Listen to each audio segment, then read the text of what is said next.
Hafide Zantiro, welcome to Mariana's Press.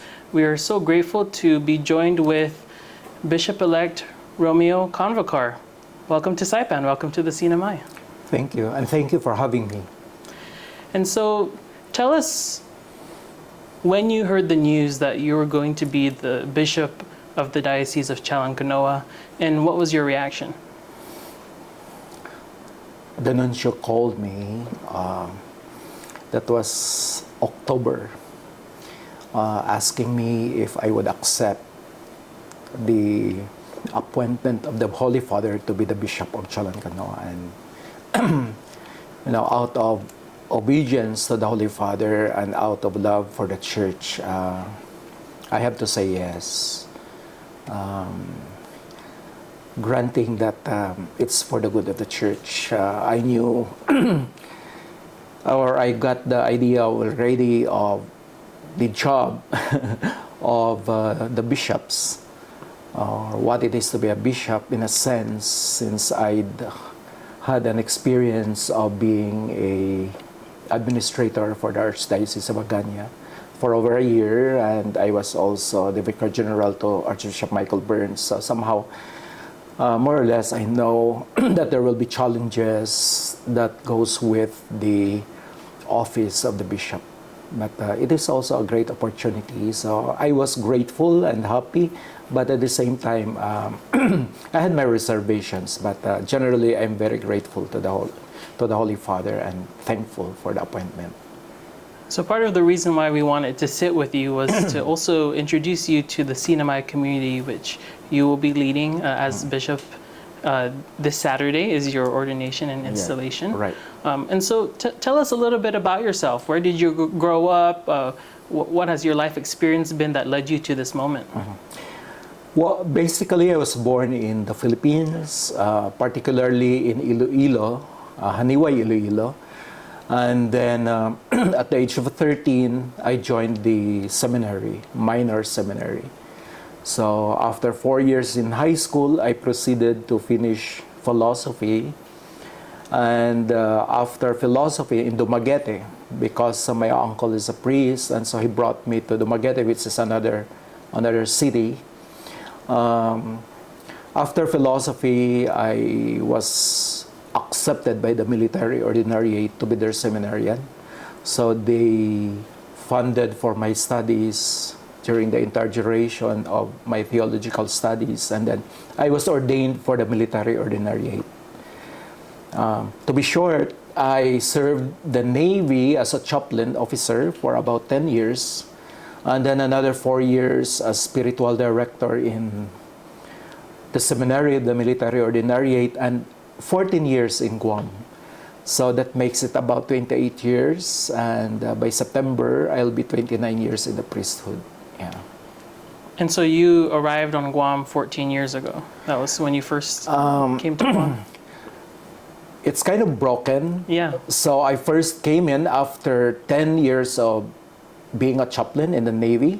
So I moved to Guam, particularly in Inalahan, as parish administrator in 2006 and 2007. Then I went back to the military ordinariate for the seminary.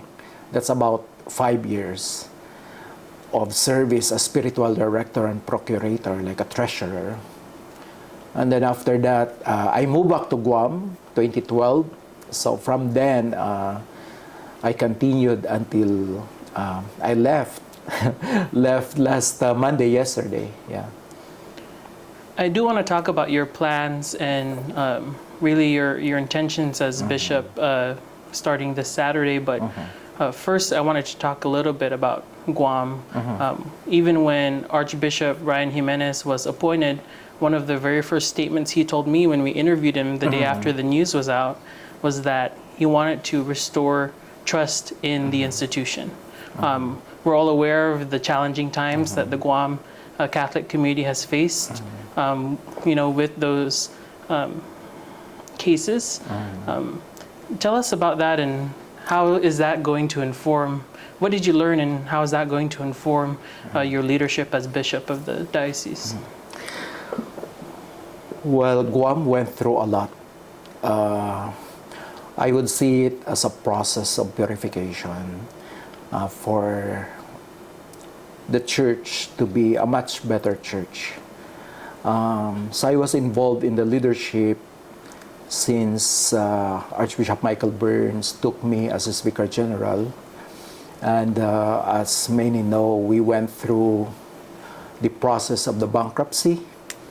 And prior to Bishop Ryan's arrival in Guam, we already closed the bankruptcy. We already ended the bankruptcy.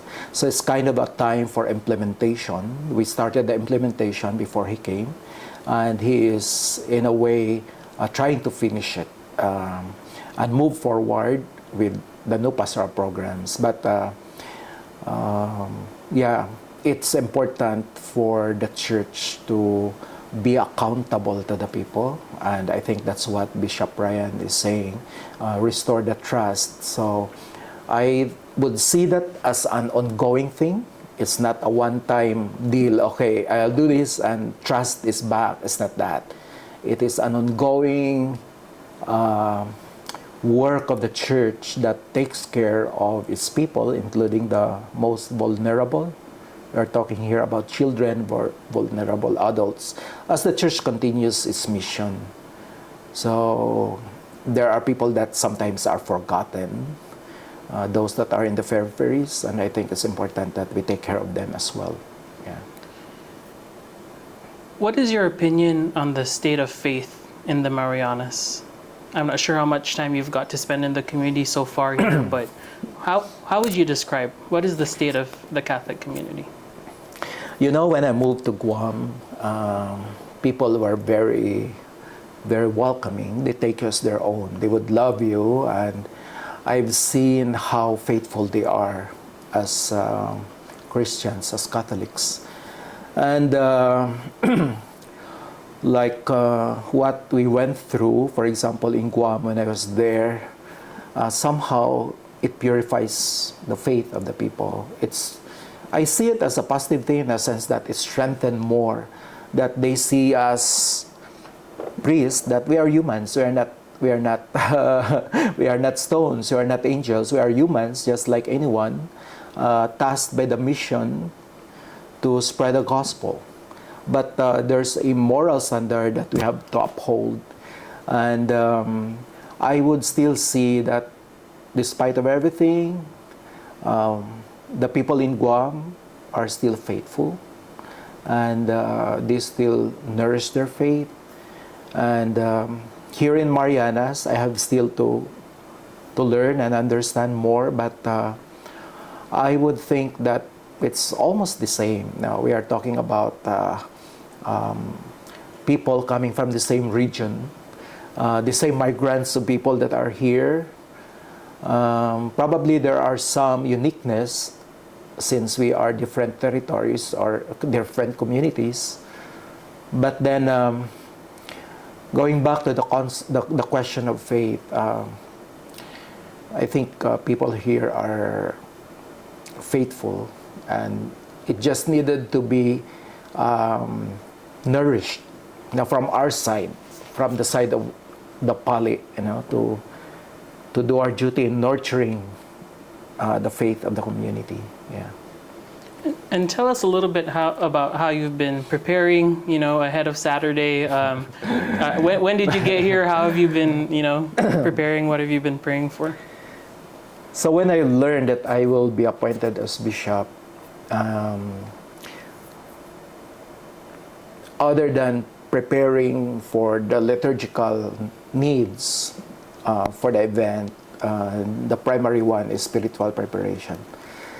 I'd been into a lot of reflection, personal reflection, and personal prayer, and mini retreat, because it's short term, mini retreat to prepare myself for this. I know the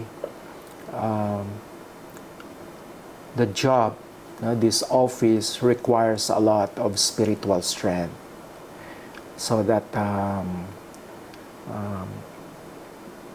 I can perform it according to the heart of the Lord, the Good Shepherd. So we have a great model, which is the Lord, and human as we are, we have our own imperfections, but then it's important that we continue to look at the Lord as the model for this ministry. Yeah. And as you're working on your first homily, what message do you want to share to the CNMI community? The community.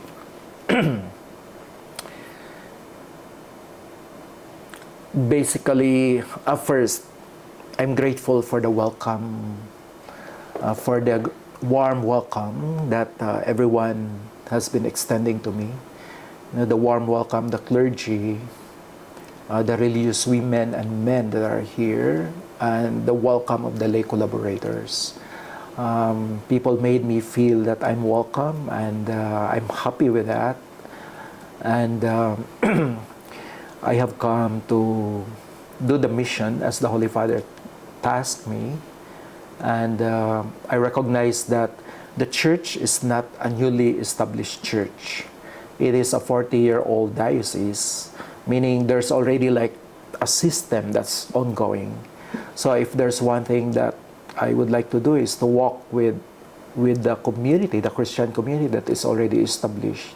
Now, in walking with the Christian community, that's where I would, in a way, learn where I can, in a sense, give my best to assist them, for spiritual growth. So meaning, I think the first task is to walk with them, to journey with them, and then along the way, we could see where would be the best area where I could, give my best also to help the community. Bishop-elect, I have to ask you for your comment on an issue that came up when it was announced that you would be the bishop-elect. Right. There are some in the community who perhaps expressed some disappointment, and maybe that's a tame phrase to use, that it wasn't someone from the CNMI community, a local priest, perhaps that they were hoping would have been elected into this role. With all due respect, I just wanted to ask you for your comment and maybe your message to those in the community who might, who express those viewpoints. Okay. Well, I would like to say that, sentiments and views of the people, I respect them. So if at that particular point in time, their sentiment and views are like that, as they express it in the media, I respect that. On my part, I will just do my mission. So the Holy Father has asked me to be an apostle in this particular jurisdiction, and I will do it with passion and dedication, and call everyone for unity to work together, and just work for the good of the church. That's it. I don't know them individually at this point of time, but regardless of that, I will work for the good of everyone without distinction. So, that's my viewpoint. I'm not really affected by that because people have sentiments, and I respect that. You'll be a bishop for all, right? Should be. All bishops should be that, and it should be like that. Yeah. And with that being said, I understand there's always efforts to have more people answer the call, right? To seek this vocation. Is that part of some of the goals that you have coming into the diocese? Is to increase, more people answering the call to be to the priesthood? Yes, becoming a bishop goes beyond saying masses for the community, though that's the main task. Sanctifying is the main task of the pastor of the jurisdiction. But it's also administration. And administration requires also that you will have enough manpower to do the job, to do the ministry. So vocation campaign, or the task of inviting young men and women to offer their lives in the service of the church is really a task for the bishop. You have to look at the future of the church as a shepherd. So let's say 5 years from now, 10 years from now, how many priests can sustain the ministry? We have to invite more people from our community to respond to the call for the priesthood and the religious life, so that we can answer or we can respond to the needs of the local community. Otherwise, we will be kept on importing, begging bishops or religious superiors from everywhere so that we can provide the people that we need to do the ministry here. So that should be the main thing also, nurturing the vocations that we have so that we can provide for the required minimum number, so that we can do the ministry. But the more that we have, the better. Yeah. And what are your plans for the first few weeks? I imagine you'd be going to Rhoda and Tinian as well. What do the first few weeks after Saturday look like for you? Well, I was looking at the table earlier. There's a good number of requests, and since I moved here, my calendar is really empty. So it's dedicated for everything that the community needs. But I envisioned visiting the parishes. Probably later on we can have a pastoral visit, official pastoral visit, because the official pastoral visit has some kind of requirement like checking the books and all of that. But this time we'll just be meeting the people, celebrating with the people, and basically going to the parishes just to celebrate with them. And just my last question regarding Pope Francis and the state of his health. Did you want to comment on that or share any message or about? Well, I would like to ask everyone to pray for the Holy Father. So he's sick and elderly, so we need to pray for him and pray for God's will for the universal church. We know that the Lord will always provide a shepherd for his people, for his church. But for the Holy Father, he has been serving our church for a while, and at this point of time where he is weak physically, so he needed our prayers. Yeah. Bishop-elect, thank you. I wanted to open the floor as we end this interview just to address the CNMI community. Anything else you'd like to tell them ahead of Saturday before you are officially the bishop of the diocese? Well, I'm really grateful to be here. I'm grateful to the Holy Father to be here, and I'm grateful for the warm welcome. And I'm looking forward to a fruitful ministry in collaboration with all our clergy, religious men and women, and our lay collaborators.